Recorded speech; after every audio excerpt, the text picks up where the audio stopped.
OK, on March the 3rd, voters in Wales will be asked to decide whether the National Assembly should be given greater powers. Yes. Yes. No. I'm not in favour of it. For 450 odd years of this experience, and now that's going to change. The only way they're going to do that is by voting. Yes vote. That is a constitutional nightmare.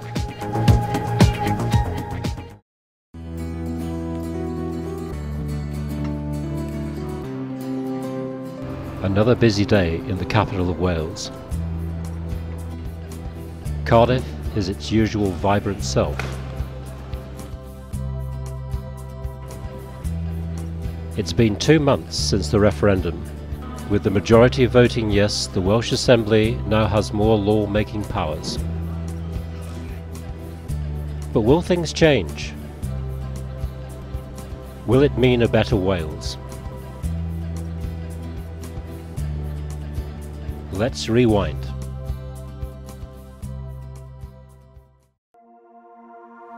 On 3rd of March, you will have an opportunity to vote in the referendum on how the Assembly makes laws for Wales. If most people vote yes in this referendum, the Assembly will gain powers to pass laws on all subjects in the devolved areas without first needing the agreement of the UK Parliament. If most people vote no, then the present lawmaking system in Wales will continue. Welsh Assembly is like a small committee really at the moment compared with Westminster. So they think it's going to be a revolution. Unfortunately not. It's a tiny, tiny change. I think it's a very good thing actually. I think it's something that Wales has wanted for a long, long time. And I'm quite happy to go along with voting yes. Whether it's the right way or the wrong way, who knows? On the day of the referendum, the voter turnout was only 35%. The majority voted yes. My name is Richard Wyn-Jones. I'm Director of the Wales Governance Centre at Cardiff University and Professor of Welsh Politics. I've been studying devolution essentially since the second referendum in 1997. Wales was incorporated into England in the 16th century, so for 450 odd years of this experience, and now that's going to change. The Yes campaigner Aled Edward believes change is inevitable. My involvement with the Yes for Wales campaign is a personal one. I was part of the Yes for Wales campaign back in '97 during the first referendum.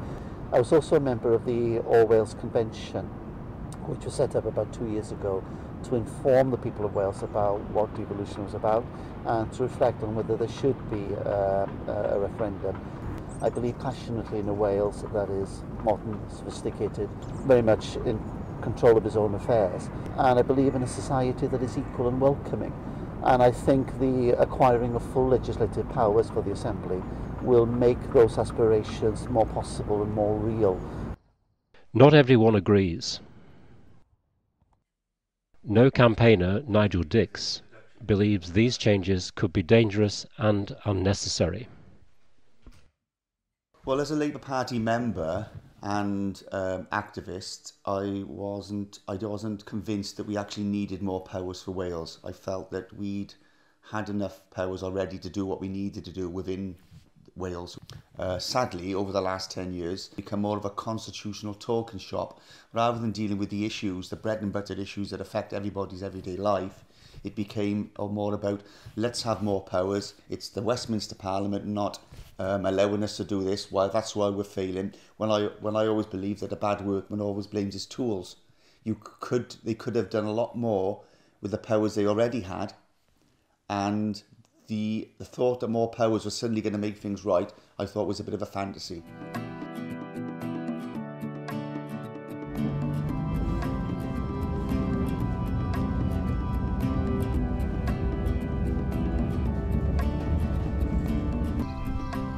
But what does the ordinary person feel?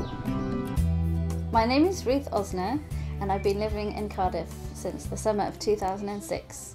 I work in a local supermarket. I live with my husband and my 2 children. I have a teenage daughter who goes to the local high school, and my son, who goes to the local primary school. I voted in favour of the National Assembly of Wales having more powers. I decided to vote yes because I thought it was more bureaucratic under the previous system when they had to keep consulting the UK Parliament. This way, if they have the powers to make the laws, it's quicker and more concise, and I think it should save money. A lot of the changes will be behind the scenes, so maybe it will be less apparent to see how it changes everyday people. Well, it's already very good that in Wales we don't have to pay the prescription charges, so whereas in England they keep having increases almost every year, as well as the fact that children get free swimming in the holidays. The students in Cardiff don't have to pay high tuition fees. And this, of course, will be good for my children if they get to go to university.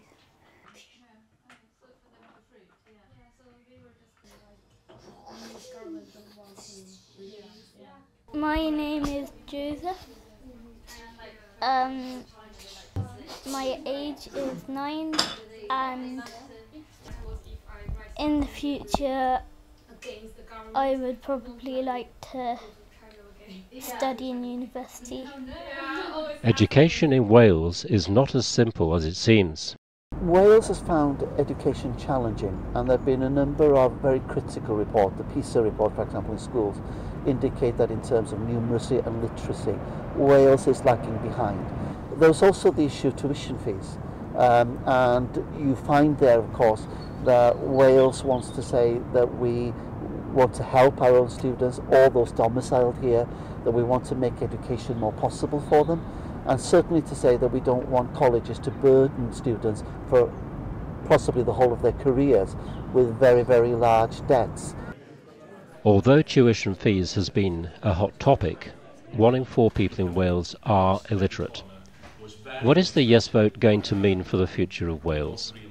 Well, I think basically, if we had succeeded, I think the Assembly would exactly stay as where it is now. The centre of gravity of the political culture in Wales is left of centre. Those are the kinds of policies that the overwhelming majority of people in Wales want. The fact of the matter is that is different in England. If you like, the centre of gravity of political values in England is further to the right. And so, as a kind of basic point of kind of democratic principle, what we will now have is a government which more accurately reflects how people in Scotland and in Wales votes. I see constitutional turmoil. The more difference that becomes between Scotland and England, Wales and England, that will cause more constitutional problems, and it'll all come down to, you're getting this, I'm paying the same, I'm not, what's going on? I think the present 20 subject areas will expand.